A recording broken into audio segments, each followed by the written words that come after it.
Hello, and thank you so much for stopping by. My name is Ciera Payton, and this is my YouTube channel. Now, if you are new here, please take a moment to hit like and subscribe because I made this channel for you where I share all about my lifestyle of being an actress, entrepreneur, and educator in hopes to help you along your creative journey. And so today's video is all about headshots. So look, your headshot as an actor, as a creative, whatever you're doing, you know, that requires your image to be seen, your headshot is so important. It is your calling card. You know, it allows casting directors, agents, managers, producers, just know what you look like and also get a sense of who you are and if you fit in their project. And so I want to talk a little bit about headshots today because I have made so many headshot mistakes. So, you know, one of the things that I just want to talk about right off the bat about headshots is that they are not supposed to be glamour shots at all. Headshots are supposed to be a clear representation of who you are in your everyday life. Really, you know, you want to think of it as, you know, who you are, the best version of you, not some fancy glitz and glamour type of headshot where, you know, you're all dolled up and you're wearing the feather boa and all that type of stuff. You know, you want it to be a clear representation of who you are. And trust me, I have made that mistake so many times. I have approached headshots like I'm, you know, on the runway fashion shows in Paris. I've approached headshots like I'm on the cover of Vogue magazine, and you know, as beautiful as those photos are, they're not a clear representation of who I am. That's the very first thing that I want to just say about headshots, because I think a lot of us as actors, we kind of get that wrong sometimes. You know, we're trying to do something too big, too grand, too glitz, too glamoury, and really people just want to see what you look like. And so I just want to talk a little bit about my headshot journey so you can kind of get a sense of, you know, the mistakes that I made and the things that I did right and how I landed on my current headshot. So my very, very first headshot was when I think I was about 6 or 7 years old, maybe 8, I'm not sure. But this was my very first headshot. That was little baby Ciera. My mom at the time was trying to get me started in the film and TV industry as a kid. I was auditioning for Barney, and so this agent was like, hey, we got to get some photos of her, you know, so she can go out and audition. And you know, my first audition was going to be Barney. Now, I would say at that age, being on film and TV was so scary and so just not my thing as a kid. I wanted to go play with my Barbies, go play with my toys, and just be a kid. And so, yeah, I just wasn't really on board with trying to be in the entertainment industry as a kid, which I think ultimately was a good thing and a blessing in disguise. But that was my first headshot session ever, and that was my very, very first headshot. You know, little lean here and there, something going on in those eyes, I don't know what, but hey, the photographer captured it, and I think it was a great headshot for me to start off with. And also note that it is in black and white. I am a part of the OG black and white headshot crew from early on in the day. So I would say my second headshot, my little story around it, was when I was in high school and attending New Orleans Center for Creative Art. We all were about to go out and audition for different colleges and different acting conservatories. And so, like I said, your headshot is your calling card, and our teachers at our school, they knew that, and they sent in a photographer to come in and take photos of us for our headshots so we can have those as we were applying for different acting schools and conservatories. And so this was my first real headshot as an actor, I would say, and it was taken by a gentleman down in New Orleans. I believe his name was Jose Garcia, I want to say. I hope I'm right with that. If I'm not, we will cut that out completely. But so it was taken by a photographer down in New Orleans, and what was so funny about it is that we did it in our gym. So I walk in with a striped sweater on, which was like apparently a big no-no at the time when taking headshots. It was just too distracting, and the photos were again going to be in black and white. And so the photographer was like, hey, go to the bathroom, turn your shirt around because you don't have stripes on the back, and we'll just photograph it that way, which was actually super cool, because had I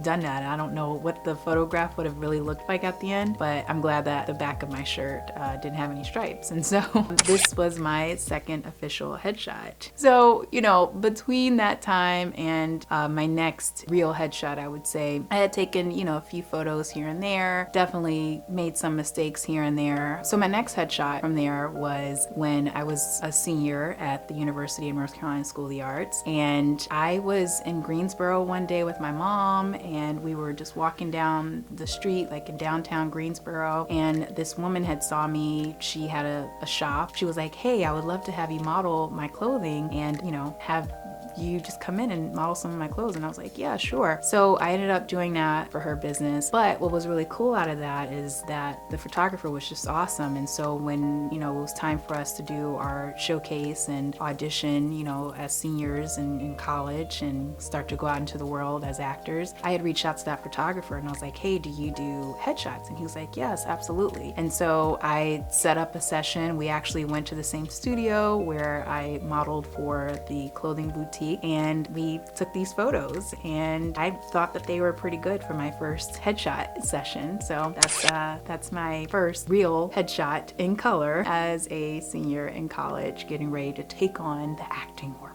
And then, you know, I used those photos pretty much, we're good, I want to say maybe 3-4 years. When I went to New York, I did have other headshots taken of me. And this is, you know, a part of some of the lessons that I had learned, you know, really early on in terms of, you know, being true to myself. I was trying to fit into this mold that, you know, people were trying to get me to be in terms of being the girl next door or trying to be super quirky and cute. And so, you know, I worked with some really great photographers in New York, but you know, the direction that I was going in just wasn't real and authentic to who I was. And so I, you know, made a lot of mistakes with headshots and wasted a lot of money trying to fit into this cutesy kind of high schoolery, you know, young girl next door type of image, which just wasn't who I was. And so fast forward to when I moved to Los Angeles, and I want to say around 2010, 2011-ish, my really good friend Logan Fahey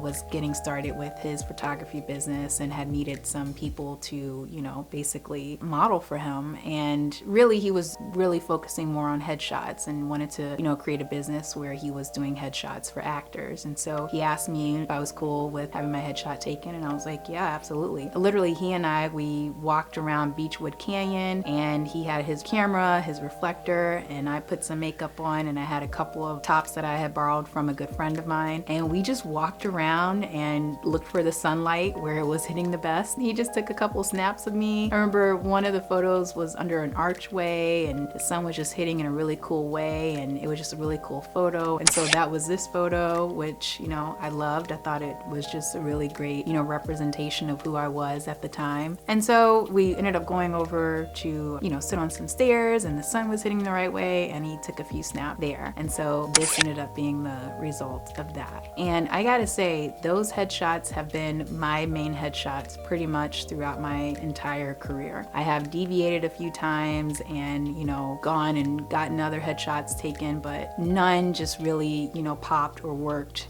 more than what these did. And so, yeah, these have been my headshots, you know, for years now. And recently I did do another headshot session with a really great photographer out here in Los Angeles. Her name's Emily Sandifer. I love working with her. I had met her through my publicist. We did some editorial shots when I was doing the Wendy Williams movie, you know, to have some artwork to help promote the movie. And I just hit it off so well with her. And when I was ready to update my headshots and my look, I reached out to her and I was like, hey, you know, I'd love to book a session with you. And so we did. And now this is my current headshot. I use it for every single thing now. But what I love most about it is that I really do feel like it captures my real essence and who I am now. And so I want to turn the lens around onto you and talk a little bit about things that you can do to best prepare for your headshots. Like I said early on, headshots are not glamour shots. You know, they're all about showing the best version of yourself and who you are. And so you want to kind of have that mind frame when you are going in to, you know, get headshots taken. So number one, when you are looking around for a headshot photographer, one of the first things that you should do, yes, go to their website, but look at other people that they have photographed. And if you are a person of color, it is so important to just take note of how they light skin tone and people with melanated skin. That is so important. You know, the way to light brown skin skin, people of color skin is very, very different. And so it's just really important that you align with a photographer who knows how to light for that and knows how to shoot that. The other thing when you're looking at a headshot photographer, really kind of just notice of like what their pictures make you feel. You know, yes, each actor is different, each subject is different, but you know, what is the feeling that you get when you look at their photos? And if that's something that's in alignment with you, yes, definitely rock it out, reach out to that headshot photographer. Number two, I think it's important to connect with the photographer beforehand. And yes, you know, what I mean is, yeah, you can book the session, but I also think that you need to take a moment to just try to book a 10 to 15 minute or maybe 30-minute phone call. 30 minutes is a little, you know, you probably don't need that much time, but like a 10 to 15-minute phone call or Zoom session with them to just kind of talk about what's your goals, what are you looking to try to do. It's a good way for them to kind of get, you know, what your vibe is, what your essence is as well. And just have a moment to just connect with them, ask them how they work, how is the day gonna go, how much time do they anticipate shooting, how many outfits do you want to bring, what type of lighting do they use, is it natural, is it studio lighting, you know, what type of shirt should you bring. All of those things are so important to discuss before booking your session and before going in. And it's just going to make things a little bit, you know, smoother when you get a clearer understanding of, you know, what that day is going to look like. And also, you know, kind of get a sense for the photographer's vibe as well. You know, this is a collaborative effort, and so you guys want to make sure that you're on the same page going into it, okay? The third thing that I would say is create a mood board. You know, look at other actors' headshots, kind of get a sense of what you want to accomplish and what you want to achieve. This can also be a great opportunity for you to get with your agent and manager if you have one, and just kind of talk a little bit about what they're looking for in terms of, you know, what type of photos they feel that they need to kind of pitch you. You know, if they're looking for something that feels a little more darker, a little more lighter, you know, for those comedy auditions or for those drama auditions, you know, just kind of, you know, get that conversation started and also create a mood board that you can share with them, but, you know, most importantly, share with the photographer right before you go in. I would say share that mood board with them maybe during your first phone call, or, you know, a couple weeks or a couple days before you go in to your headshot session. And always, always, always, if possible, print out that mood board, kind of organize it, you know, and in terms of the looks, and bring that with you to your headshot session. Number 4, music. So, you know, during all of my headshot sessions, in order for me to kind of loosen up and, you know, feel fun and feel free, I have to have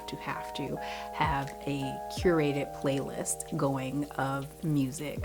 Now, you know, early on I had a playlist of all kinds of different music. I'm talking about from rock and country to hip hop to pop to R&B, all of that. Now for my headshot sessions and just for photo shoots in general, I like to just use movie scores. I just think that those help me to just kind of get into a certain mood. There's no lyrics in them, so I'm not, you know, tempted to sing along with them. It just kind of puts me in a cool little vibe, or whatever vibe that I'm trying to go for whatever look, or, you know, whatever I'm just trying to go for that total overall headshot or photo shoot session. I tend to just use film scores. And so I would say, you know, at least a couple weeks out. I wouldn't try to scramble to do that the night before. Definitely a couple weeks out or a few days out. You know, curate your just headshot session playlist. I mean, it's the easiest thing to do, and it's actually so much fun to do. And I promise you, when you plug in that aux cord and you got your music going that works with you, it's going to help you to just relax and have a good time and get the best photos that you're looking for. And then number 5,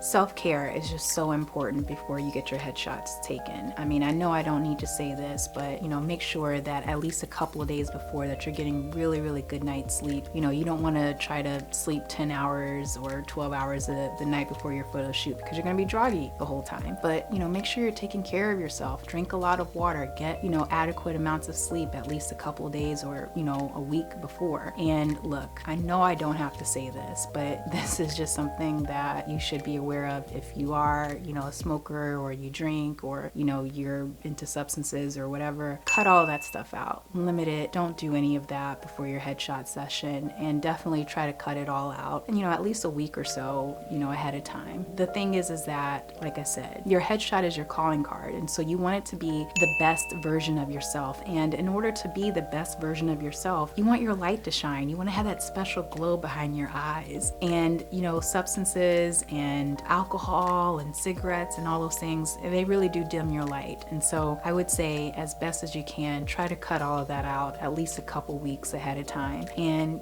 just, you don't need it. You don't need any of that at all. All you gotta do is just bring your glow, your light, your joy, and all that you are, your best self, and you will get amazing, amazing headshots. Trust me, that's the way to go. So I hope you found some of this helpful, if not all of it helpful. And if you have any questions or comments, you know what to do. Just go ahead and leave them down below. I love reading them, especially your questions, because I love getting the opportunity to be able to do a video answering those questions. And so ask away and I shall answer away. And so thank you so much again for stopping by. I just so enjoy having you here. Thank you so much for taking a moment to listen about these little tips and tricks that I'm sharing and a little bit about my journey into the entertainment industry. So I will be looking forward to seeing you at the next video. Until then, have a wonderful day and take care. Bye.